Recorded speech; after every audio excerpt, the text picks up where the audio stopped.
So I want to start this out by going back to 2006, specifically the 2006 NFL Super Bowl.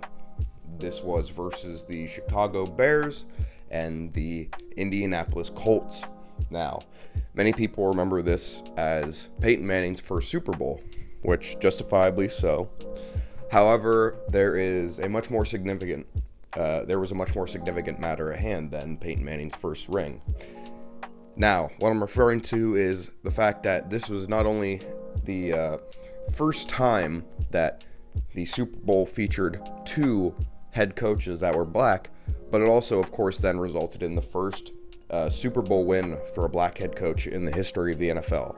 That honor went to Mr. Tony Dungy, amazing coach, historically great coach, one of my favorite announcers to this day. I bring this up because, that happened in 2006, and fast forward to today, and in 2022, despite the fact that the NFL has had, 53 Super Bowls, 54 Super Bowls, since 2006, there has only been one other black head coach in the NFL to manage a team to a Super Bowl win. That man is Mike Tomlin. He led the Steelers to two separate Super Bowl appearances, or Super Bowl wins, and him and Tony Dungy, to this day, are the only black head coaches in the history of the league to win a Super Bowl. I want to bring this forward to today in 2022 in reference to some comments made during a press conference recently. Currently in the NFL, there are, of course, 32 teams, and of those 32 teams, due to the recent interim hiring of the Carolina Panthers, there are currently 4 black head coaches in the NFL. Now, with that interim hiring of Steve Wilkes, a reporter in one of the press conferences for the Buccaneers attempted to ask head coach Todd Bowles, a black man, about his thoughts on not only playing Mike Tomlin this week, the first matchup between two black head coaches this season, but his thoughts also on how the reporter said bringing Steve Wilkes into the fold. Todd Bowles didn't have a very positive response to this. He was clearly annoyed by the question, and it's the kind of situation that I don't want to come out here and demonize him for what he said in response to that question, because the man, at the end of the day, is a football coach. It's not his job to step foot in the organization and try to undo, structural racism that's existed for decades upon centuries, not only in the NFL, but in the country that the NFL exists in. Following this initial response, a reporter tagged on with a different reporter, I believe, tagged on with another question, pretty much trying to emphasize how they feel that representation matters. And they more or less said, do you think it's important to have an individual that looks like you in a position like this? And I want to begin by saying I really wish we didn't do this tiptoeing around words, because it's not some mystery that Todd Bowles is a black man. He would tell you that. I think 99.9% of people would look at the man and tell you that. So let me try to reword the reporter's question a bit.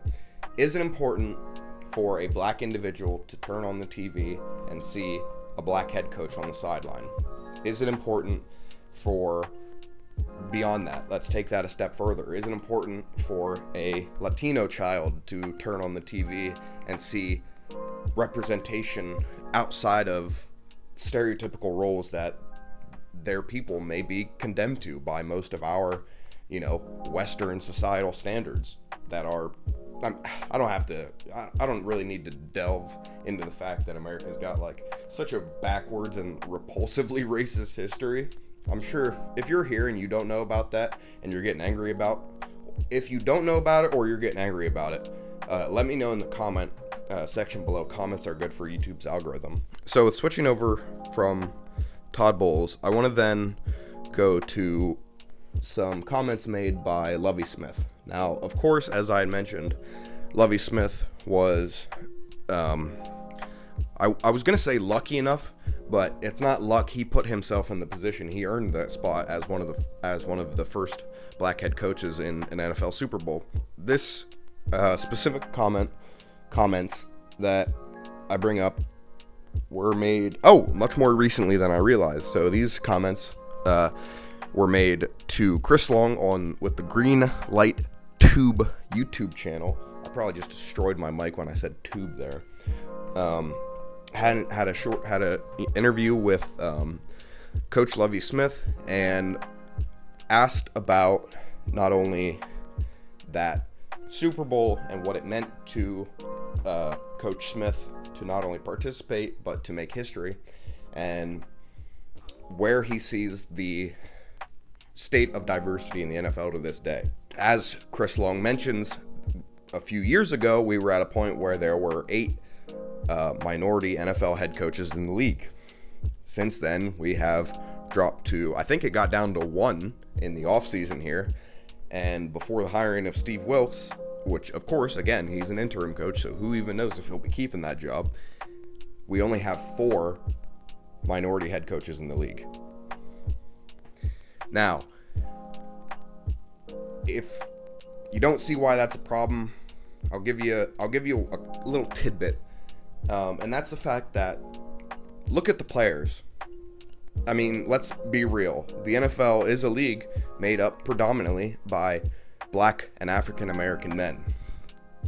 Why, if there's 60 to 70% of players in the league that are black, how come there's only a handful of black head coaches, black managers, black individuals in executive positions? Well, that seems like structural discrimination to me. I mean, structural racism. That's what it is. That seems like structural racism, if you ask me. Some of the things Lovie Smith talks about is how coming up, he wanted to be a head coach. And he emphasizes that, for young individuals, when you want to be a defensive end, it helps to have a defensive end to model your game after. Somebody that not only looks like you, but somebody who has ideally shared life experiences that you have, and therefore will be able to connect with you on a deeper level. He mentions how going up and, playing football, and before his coaching career, he didn't have a single black coach. Mind you, this was an assistant coach but when he finally had one, but he didn't have a single black coach until he was in college.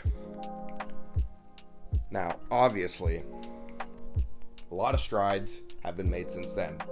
However, there's clearly been an issue over the last few years in a sort of stalwart. There was this feeling a few years ago, there was a reaction to a lot of the diversity quotas the NFL tried to meet, and a lot of the things they did to try to increase representation, which I'm not going to come out here and act like the NFL is doing a great job of that. Trying to say the NFL is doing a great job with civil or social matters is like saying the local blacksmith does a great job with working the knots out of my back. And despite these changes, despite the fact that, over the years we've been seemingly gotten tired of hiring minority coaches, Coach Smith goes on to explain that he has made it his responsibility to try to bring in people who look like him to his staff. And I commend him greatly for it. I think that's something that every team in the league should be looking to do. Switching gears from Lovie Smith, I just want to finally touch on some comments made by Coach Tomlin following this past offseason. Mike Tomlin was asked what he thinks about the NFL failing to really meet these diversity goals that have allegedly been set in place. Obviously we're not getting there, so it's like, have they really been set in place? But that's a whole nother discussion. And he essentially said, I don't have confidence in the league. I don't think they're doing enough. And despite all they're saying, despite the committees they make, despite the rules they put in place, you got to show them. If you want to prove to Mike Tomlin that you're committed to making that difference, if you're committed to improving diversity in the league, show them. And I think just about everybody can agree with that. It's great and all to say, yeah, we're gonna make sure we hire black people, we're gonna make sure we hire Latino people, we're gonna make sure we have a complete representation and diversity quota met. But if you're not gonna do it, then spare me the headache. I just, don't waste your breath if that's all you're gonna give me. To wrap it up, I want to come back to Coach Bowles, and I want to say that I don't think Coach Bowles is wrong for being annoyed by the question.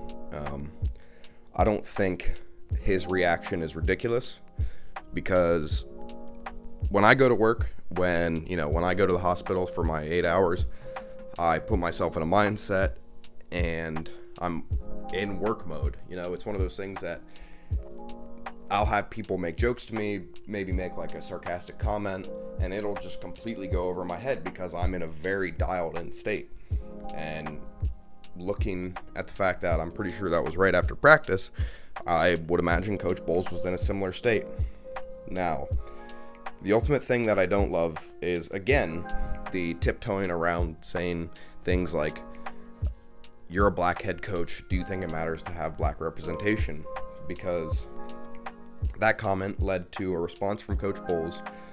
The comment that didn't specify such a thing, that just kind of generalized, he responded by saying, I don't think it's such a big deal, but the media, I think he does say you guys, the media makes it a big deal when they say you guys and people that look like you, and he says that is essentially making them out to be oddballs.